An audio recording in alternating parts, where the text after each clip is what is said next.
दोस्तों, आज के पार्ट में मैं बात करने वाला हूँ इंसान के लिए ज्ञान और बुद्धि का होना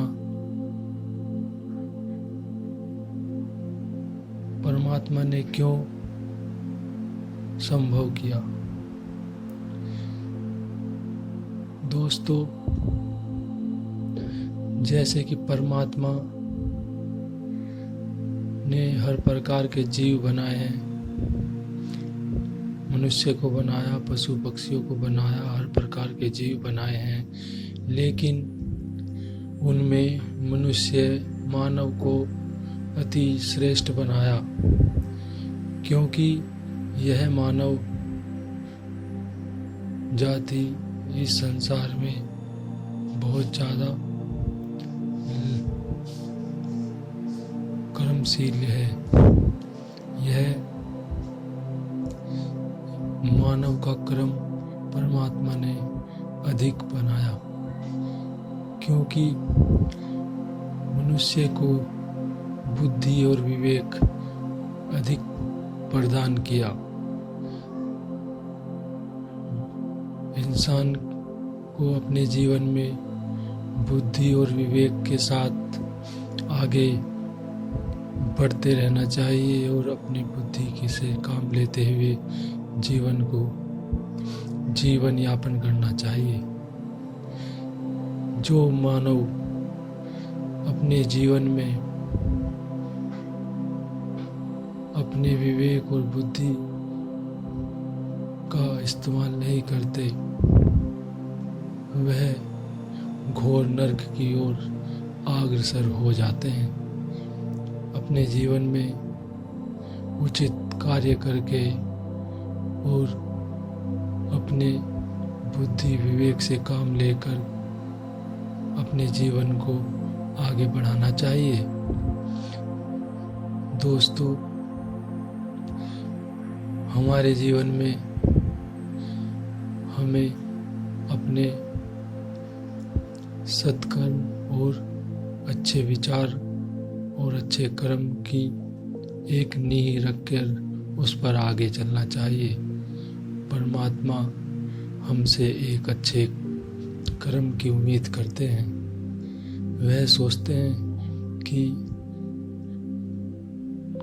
मानव अतिशीघ्र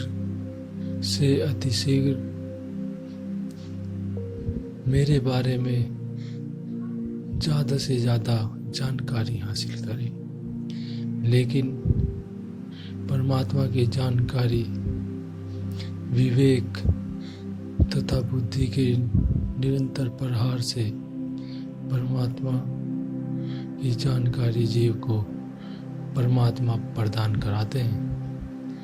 वह परमात्मा अद्भुत ही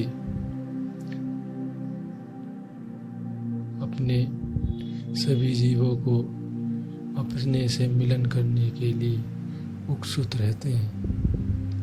वह चाहते हैं कि हर प्रकार का जीव अपने जीवन में अपनी बुद्धि विवेक के साथ उचित कार्य करके और परमात्मा को सुमरन के साथ अपना जीवन यापन करे, क्योंकि मनुष्य के लिए यह जीवन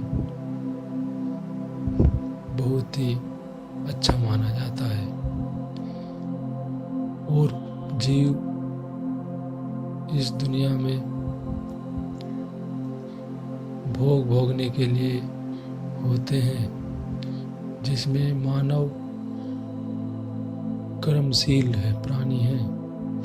वह सोचने समझने की और हर कार्य को सही तरीके से करने की क्षमता रखता है।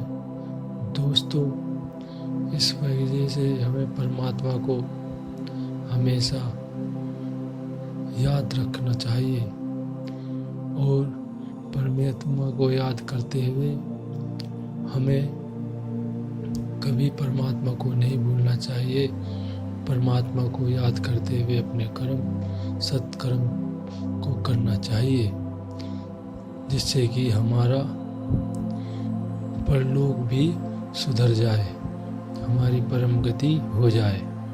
इसलिए हमें परमात्मा को याद करते हुए वह अपने कर्म को कर्मशील बनाते हुए उस कर्म को करना चाहिए। दोस्तों, परमात्मा एक ऐसी सत्ता है जिसे कभी ठुकराया नहीं जा सकता। उस परमात्मा ने पूरे संसार को जिस प्रकार से मेंटेन किया है, यह जीव कभी ठुकरा नहीं पाएगा, क्योंकि वह परमात्मा के बिना जीव का बचना ही संभव नहीं है। क्योंकि अगर वह हवा को बंद कर दे तो हम सांस के बिना मर जाएंगे, पानी को बंद कर दे तो प्यास के बिना मर जाएंगे, अगर सूरज की रोशनी ना दे तो अंधेरे में मर जाएंगे। दोस्तों, वह परमात्मा की व्यवस्था कोई ठुकरा नहीं सकता। दोस्तों, परमात्मा एक ऐसी सत्ता है जो पूरे संसार को मेंटेन कर रखा है और वह हमसे दूर नहीं है। बस फर्क इतना है कि इस शरीर के द्वारा हम उस परमात्मा सत्ता को नहीं जान सकते, बस उसका अनुभव कर सकते हैं। वह सत्ता बहुत बड़ी सत्ता है, उसका वर्णन नहीं किया जा सकता। उसकी एक एनर्जी, उसकी एक पावर, उसको हम महसूस कर सकते हैं, जो कि हम अपने सांस में भी उस एनर्जी को सांस टू सांस भी हमें महसूस कर सकते हैं। और जिस समय पे हम अपने विधि विधान से हम पूजा पाठ या कोई सत्संग कीर्तन करते हैं, वहाँ पर भी उस परमात्मा एनर्जी का अनुभव हम सब जीवों को होता है। और वह परमात्मा हम सब जीवों के लिए लाभकारी है। हमें उस परमात्मा को कभी नहीं भूलना चाहिए। दोस्तों,